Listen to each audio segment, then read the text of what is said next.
সকাল ৯টা নিউজে সবাইকে আমন্ত্রণ। সাথে আছে আমি নাফিস আব্দুল্লাহ।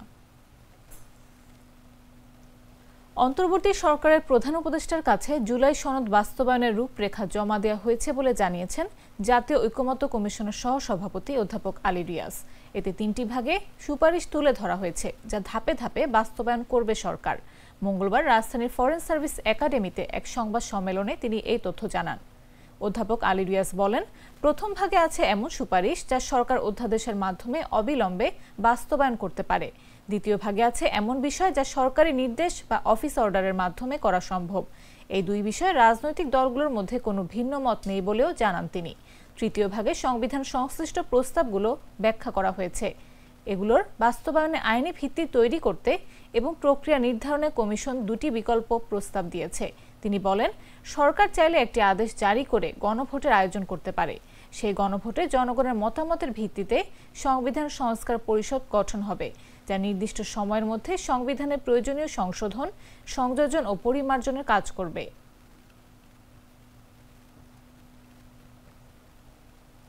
চব্বিশ ঘন্টার ব্যবধানে আবারও কমেছে সোনার দাম।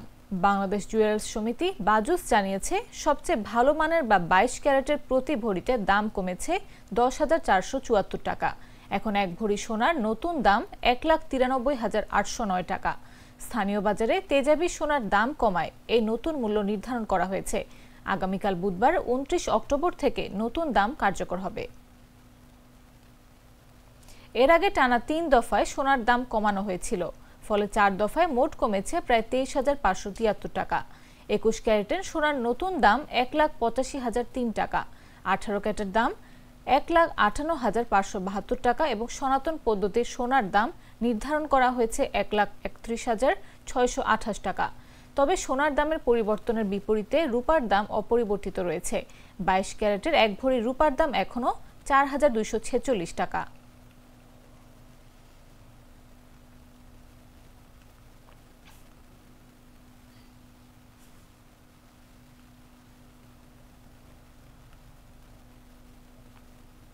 বেগম খালেদা জিয়ার বিরুদ্ধে যেমন চক্রান্ত করা হয়েছে, তেমনি তারেক রহমানের বিরুদ্ধেও ষড়যন্ত্র করা হচ্ছে বলে মন্তব্য করেছেন বিএনপির ভাইস চেয়ারম্যান আব্দুস সালাম পিন্টু। তিনি বলেন, শুধু তাই নয়, বাংলাদেশের স্বাধীনতা ও সার্বভৌমত্বের রক্ষার একমাত্র প্রতীক বিএনপির বিরুদ্ধেও ষড়যন্ত্র চলছে। মঙ্গলবার টাঙ্গাইলের ভূঁইয়াপুর উপজেলা যুবদলের 47তম প্রতিষ্ঠা বার্ষিকী উপলক্ষে আয়োজিত এক আলোচনা সভায় প্রধান অতিথির বক্তব্যে তিনি এসব কথা বলেন। আমাদের নেত্রী বেগম খালেদা জিয়া, তার উপরে নির্যাতন হয়েছে, তাকে হত্যা করার, বারবার হত্যা করার চেষ্টা করা হয়েছে।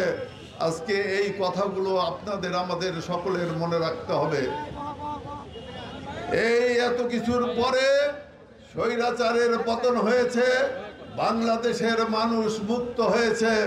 প্রিয় বন্ধুগণ আমার, কিন্তু ষড়যন্ত্র কিন্তু শেষ হয় নাই।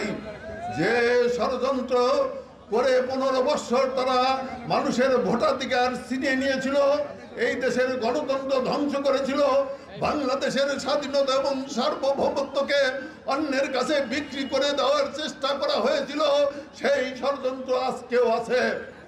আগামী দিনের রাষ্ট্রনায়ক আমাদের তারেক রহমানের বিরুদ্ধেও ষড়যন্ত্র হচ্ছে। বাংলাদেশের স্বাধীনতা এবং সার্বভৌমত্ব রক্ষা করার একমাত্র প্রতীক বাংলাদেশ জাতীয়তাবাদী দল, সেই দলের বিরুদ্ধেও ষড়যন্ত্র হচ্ছে। সোনালী ব্যাংকের deputy managing director Mohammad Rafiqul Islam বলেন, ডিজিটাল লেনদেন ব্যবস্থা বিশ্বে ছড়িয়ে পড়েছে। ডিজিটাল লেনদেন প্রসারের মাধ্যমে স্মার্ট বাংলাদেশ গড়ে তোলা সম্ভব। বাংলাদেশে ব্যবসা বাণিজ্য সহ আর্থিক লেনদেন Bangla Q R payment system গুরুত্বপূর্ণ ভূমিকা রাখবে। মঙ্গলবার সকালে খুলনা জেলা শিল্পকলা একাডেমিতে আয়োজিত সেমিনারে তিনি একথা বলেন। বাংলাদেশ ব্যাংকের উদ্যোগে আয়োজিত সেমিনারে তিনি আরও বলেন, নগদ অর্থের ব্যবহার কমিয়ে নিরাপদ ও স্বচ্ছ আর্থিক লেনদেন নিশ্চিত করতে বিশ্বের বড় বড় দেশগুলোতে আধুনিক পেমেন্ট সিস্টেম এখন জনপ্রিয় হয়ে উঠেছে। বাংলাদেশেও আধুনিক ও নিরাপদ পেমেন্ট সিস্টেম হিসেবে বাংলা কিউ আর জনপ্রিয় হয়ে উঠবে। বাংলাদেশ ব্যাংকের পিএইচডি বিভাগের পরিচালক রাফেজা আক্তার কান্তার সভাপতিত্বে অনুষ্ঠানে বিশেষ অতিথি ছিলেন বাংলাদেশ ব্যাংক খুলনা অফিসের নির্বাহী পরিচালক মোহাম্মদ রুকনুজ্জামান, খুলনা বিভাগের কমিশনার মোহাম্মদ ফিরোজ শাহ সহ ব্যাংক কর্মকর্তা, বিভিন্ন আর্থিক প্রতিষ্ঠানের প্রতিনিধি, ব্যবসায়ী ও শিক্ষার্থীরা। উপস্থিত রয়েছেন। আমি তো মশলা বদলে ফেলেছি, এবার আপনিও বদলে ফেলুন। একবার প্রাণ গুঁড়া মশলা ব্যবহার করেই দেখুন। ভৈরব রেলওয়ে স্টেশনে উপকূল এক্সপ্রেস ট্রেনে হামলার ঘটনায় অজ্ঞাত পরিচয়ে 150 জনকে আসামি করে মামলা করেছেন স্টেশন মাস্টার ইউসুফ। সোমবার রাতে ভৈরব রেলওয়ে থানায় মামলা দায়ের করা হয়। এ ঘটনায় 3 জনকে আটক করেছে railway police. Station master Yusuf জানান, বৃষ্টির মতো পাথর ছোড়ার ঘটনায় রেলের সম্পত্তি নষ্ট ও যাত্রীদের মধ্যে আতঙ্ক ছড়ায়। ওসি সাইদ আহমেদ বলেন, ভিডিও ফুটেজ দেখে প্রকৃত জড়িতদের শনাক্ত করে আইনের আওতায় আনা হবে। 10:15 পরবর্তীতে যখন গাড়িটা তালশোর থেকে 10:08 ছেড়ে আসে, তখন আমাদের কন্ট্রোল নির্দেশে উত্তর ট্রেন ছেড়ে যাওয়ার জন্য থ্রুপাস সিগন্যাল দেওয়া ছিল। ট্রেনটা আউটার ক্রস করার পর ওরা আস্তে আস্তে আসতে শুরু করে। তারপর আমি জিজ্ঞেস করছি, বলছিলাম বা অনুরোধ করছি, বলছিলাম যে আপনারা এক কাজ করেন, এটা বিরতিহীন ট্রেন, এটাকে আপনারা আটকায়েন না। তবে কিছু লোক রাজি হয়েছিল যে না, আমরা এটা যেহেতু সিগন্যাল দেওয়া হয়েছে, আমরা কর্মসূচি এখন শুরু করিনি, কিছু সময় লাগবে। পরবর্তীতে শাহরিয়ার আসলো, আসার পর আমি তারা বললাম, ভাই একটু কষ্ট করে এই যেহেতু আছে, এই যেটা বিরোধী, এটা আটকানোটা ঠিক হবে না, সিগন্যাল দেওয়া আছে না, এখান থেকে কর্মসূচি শুরু, আমরা কোনো গাড়ি আমরা বাদ দেবো না, আটকা রাখবো। ঠিক আছে, যদি আপনারা আটকা রাখেন তাহলে আপনারা আপনার কর্মসূচি শুরু করেন। সেই অনুযায়ী তারা লাইনে দাঁড়াইছে। লাইনে দাঁড়ানোর পর এই পরিস্থিতি দেখা ওই ট্রেনের এলএম সাহেব পয়েন্টের সামনে দাঁড়ায় গেছে, যেখানে একটু জটলা আছে, লাল পতাকা দাঁড়ানো আছে, সামনে দাঁড়ায় গেছে, দাঁড়ায় আর আসতেছে না। অত্র বিষয়ে আমাদের পুলিশ সুপার মহোদয় সার্বিক নির্দেশনা এবং তদারকিতে মামলা বেগবান হচ্ছে। আমরা যাতে এ ধরনের অপ্রীতিকর ঘটনা না ঘটে, আমাদের আইন শৃঙ্খলা বাহিনী এবং বিশেষ করে প্ল্যাটফর্মে অতিরিক্ত পুলিশ মোতায়েন করা হয়েছে এবং আরএনবি, সেনাবাহিনী, র্যাব সকল বাহিনীর গোয়েন্দা তথ্য এই প্ল্যাটফর্মে বিশেষ করে ভৈরব রেলওয়ে স্টেশনে অব্যাহত রাখা হয়েছে।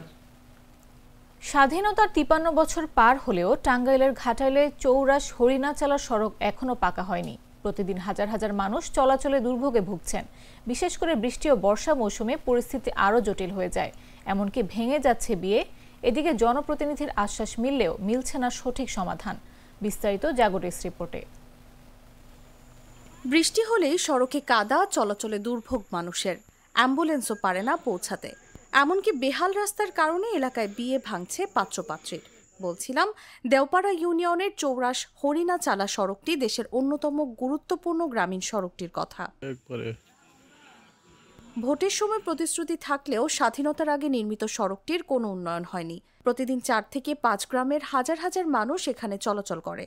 শিক্ষার্থী, বয়স্ক, গর্ভবতী নারী ও রোগীরা সবচেয়ে বেশি কষ্ট পায়। মূলত দেশ স্বাধীনের পরের থেকে যত এমপি মন্ত্রী যারা আসছে, তারা যখন ভোটের প্রয়োজন পড়ে তখন আমাদের সহযোগিতার জন্য সবাই আসে, আর যখন ভোট ফুরিয়ে যায় তখন আমাদের আর কোনো প্রয়োজন পড়ে না। এই যে কেদাতে যে আটতাছে, লোক সংখ্যা যে বেশি, তাও 10 বছর এইভাবে আটতাছে। এলজিইডি অনেক গ্রামীণ রাস্তা উন্নয়ন করেছে, কিন্তু এই সড়কের কোনো কার্যক্রম চোখে পড়েনি। ভোটের আগে প্রতিশ্রুতি থাকলেও তা বাস্তবে হয়নি। স্থানীয়রা দ্রুত রাস্তা পাকাকরণের জন্য সরকারের কাছে দাবি জানিয়েছেন।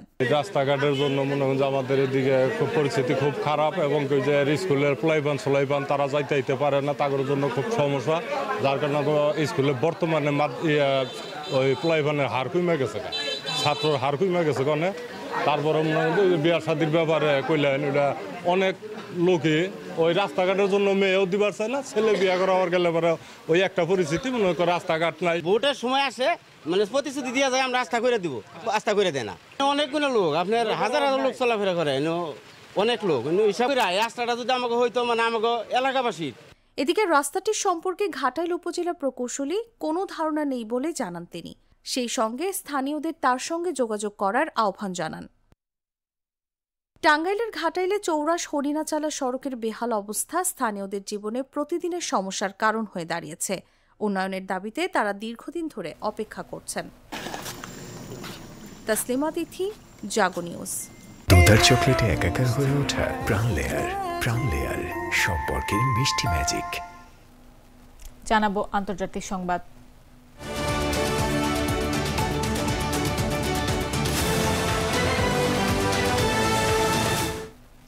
প্রশান্ত মহাসাগরে অবৈধ মাদক বহনের অভিযোগে নতুন করে কয়েকটি নৌযানে হামলা চালিয়েছে যুক্তরাষ্ট্র।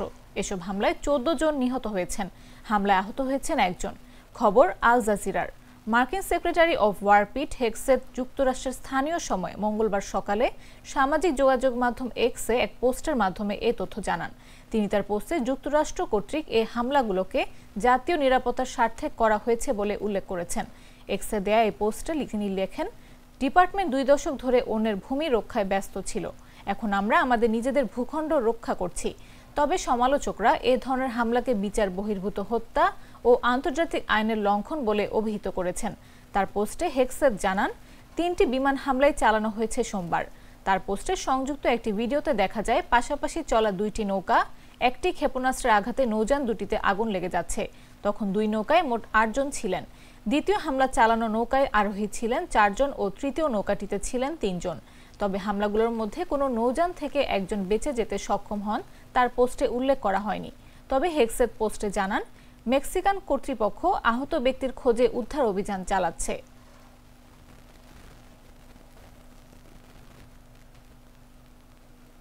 এবারে খেলার খবর।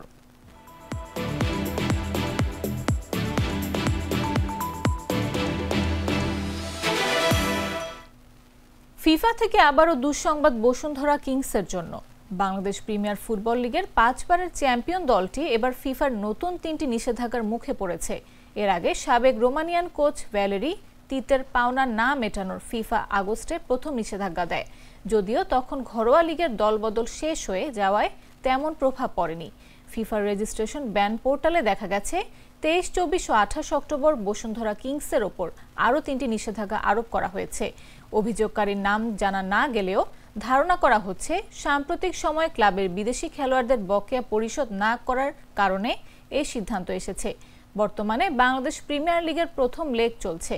দ্বিতীয় লেগ শুরুর আগে যদি কিংস তাদের খেলোয়াড় ও কোচদের পাওনা না চুকায় তবে নতুন কোনো খেলোয়াড় নিবন্ধন করাতে পারবে না। সময়মতো পাওনা না দিলে আরও কঠোর শাস্তির আশঙ্কাও রয়েছে।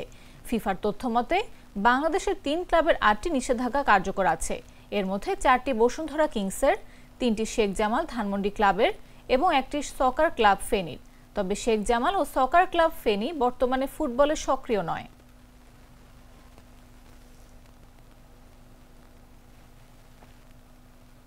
সংবাদ দর্শক, এই ছিল এখনকার মতো। প্রতি মুহূর্তের সর্বশেষ খবর পেতে ভিজিট করুন jagonews24.com, ফলো করুন আমাদের ভেরিফাইড ফেসবুক পেজ এবং সাবস্ক্রাইব করুন জাগো নিউজের ইউটিউব চ্যানেল। এতক্ষণ সাথে থাকার জন্য ধন্যবাদ সবাইকে।